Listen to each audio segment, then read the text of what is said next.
Hello, parents. Hi. How are you? How have you been? Thank you for clicking on my video. Welcome if it's your first time. Welcome back if you're a regular. In today's video, I'm going to be talking about transitioning from 1 to 2 children. I also want to own in on helping your little one transition into a big brother or sister, and what that may look like, some challenges you may have, they may have, what's normal that might not feel normal. So if you're curious and want some advice, stick around to the end.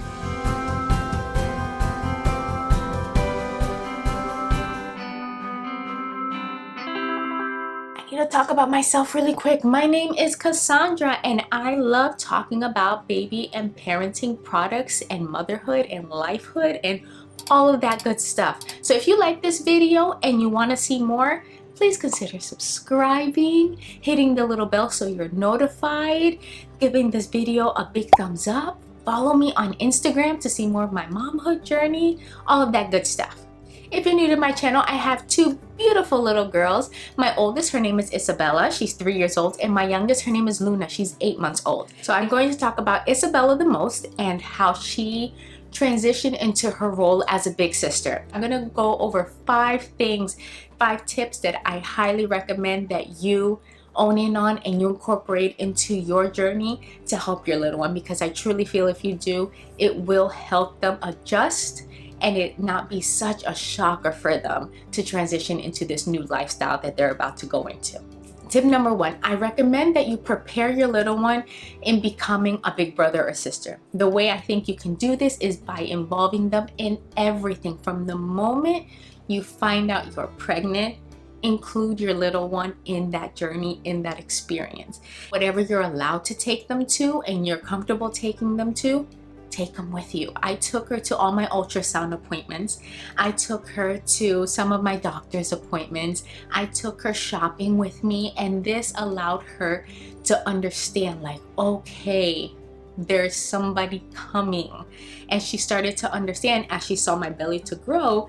She would see, okay, there's something in there, there's something growing, and we're getting ready for them. And we talked about the baby every single day, so she understood there's somebody in there. We're getting ready for her, we're preparing for her. And this helped her a lot because she started to build an excitement, especially towards the end when my belly was big. She knew, okay, it's almost time, they're almost here, and it's very exciting for them. Once we knew it was a girl, do you want to pick out an outfit for your little sister? And she would go through the aisles and look through everything, and I would not say no. If she had an outfit she liked, even if it was a boy's outfit, I was going to get it for her because that was something she picked by herself. She felt special doing it, and she knew it was a gift for her little sisters. And that started to build a small bond already with Izabella and Luna while she was in my belly. When she was in my belly, Izabella was obsessed with touching my belly. And sometimes that you don't feel like being touched, but I allowed her to. I allowed her every step of the way. I also have a baby heart monitor. So you can, once Luna was big enough and I can hear her heart, Izabella would ask, can I hear Luna's heartbeat? Can I hear Luna's heartbeat? And I would put the monitor on and let her hear it. Number 2, schedule dates. I have 2 daughters. I schedule mommy-daughter dates, daddy-daughter dates during your pregnancy. One thing I did not do, and this is one of the things I regret not doing and I wish I had, was scheduling a mommy-daughter date right after Luna was born. Right when I felt better and I was able to be a little bit more mobile, I wish I would have scheduled a date, just her and I. And the same thing with her dad, because it was a lot. She knew she loved Luna, but it was a lot to take in for her. And I noticed suddenly she really craved that attention of just being her. Going from the only child to now 2, it was a big transition for her. And I don't feel that I really hit the spot for her when it came to fulfilling that need that she had of just feeling like she was the only child again. Because I got caught up in wanting her to understand, okay, there's 2, let's do things together, let's do things together. But then I forget, I'm 33, and there are times I call my mom and I want to just spend time with her and I.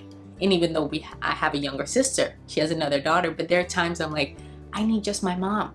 And I forgot that she's needed that too. But doing those little small things, it doesn't have to be all day things, but if you know there's something they like to do. My daughter right now loves books, which I love. She loves that. So we have a few stores around us, some thrift stores that we like, and we'll go there and we'll just sit in the book section. And maybe we're there 15-20 minutes. She picks out a book. Sometimes she doesn't. She just likes to look at the books, but it's just her and I. She sits on my lap, we look at it, and either come home with a book or not. But that small amount of time together, it refocused her. It let her know I'm still mommy. I'm still her mommy. I love her just the same, even more. Every day I love her more. But it helped her. So number 3, identify triggers from your oldest. There are going to be things that you realize that happen throughout the day with your newborn that might cause your oldest to act out in some sort of way. Start to pay attention, and it's always the small things. Sometimes you might think it's going to be the big things. It might be, but it was small things. So the main thing I noticed for Izabella, my youngest, it does this cute grunt face. It is the most adorable face, and no matter who she's around, the moment she does it, everyone melts. Everyone absolutely melts, loves it. My oldest would see our reaction when the youngest made that face. And there wasn't something that my oldest was doing that would cause that kind of reaction with her behavior. So one day she came up to me and she made the same scrunch face. And it was in that moment I realized it's the small things. She wants to be acknowledged just like the little one. So when she made that face, I acted just as giddy and just as happy, and I gave her hugs and kisses, and she got so happy. So pay attention to the little things and see what is it that might cause her to misbehave. Step 4, regression. It is completely normal. And there were parts of the regression I was anticipating. I was anticipating the sleeping regression, which my daughter was never, Izabella was never a great sleeper. So I didn't think much of that one. I anticipated for her to then start acting out. I say acting out, but I don't want to, it's not really acting out, but just acting differently in certain things, or getting upset more easily, or being more sensitive to certain things. I was expecting that.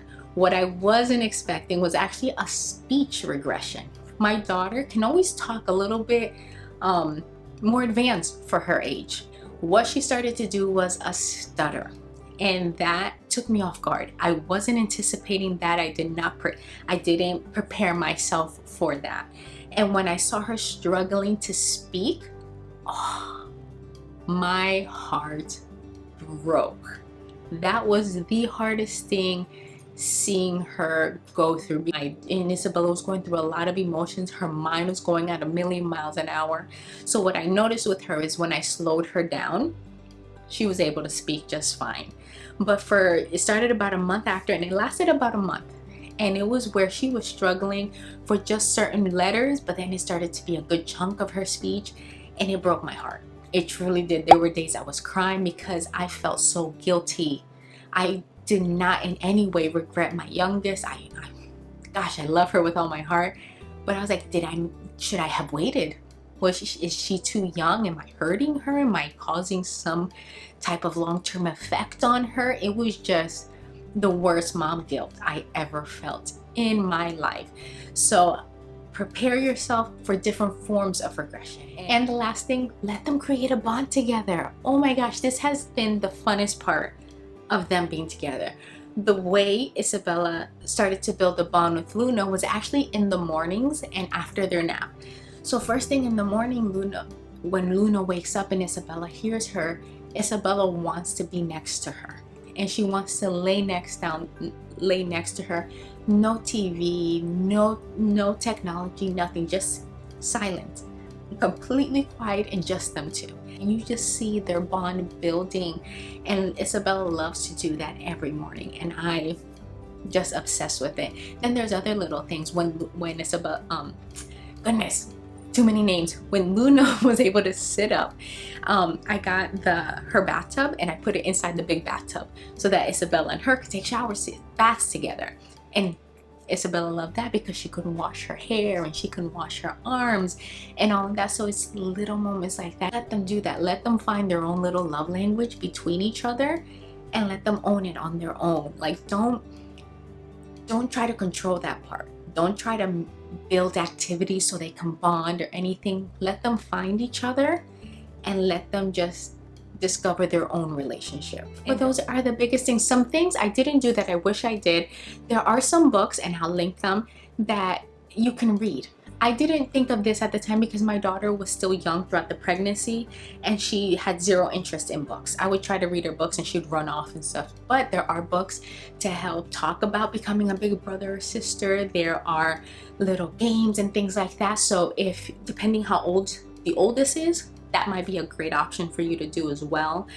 Showing them any type of little shows of relationships, things like that. So those are other little knickknacks that you should do that I didn't, and I kind of regret I didn't do the books because they're really cute and I've heard great feedback on those. But that's it. Those are my top 5 things I think if you incorporate into your motherhood journey and the journey of your little one and becoming a big brother or sister, it will definitely make the transition a little bit easier. So I hope this video helped. If you like it and you want to see more, please subscribe. If you like this video, thumbs up.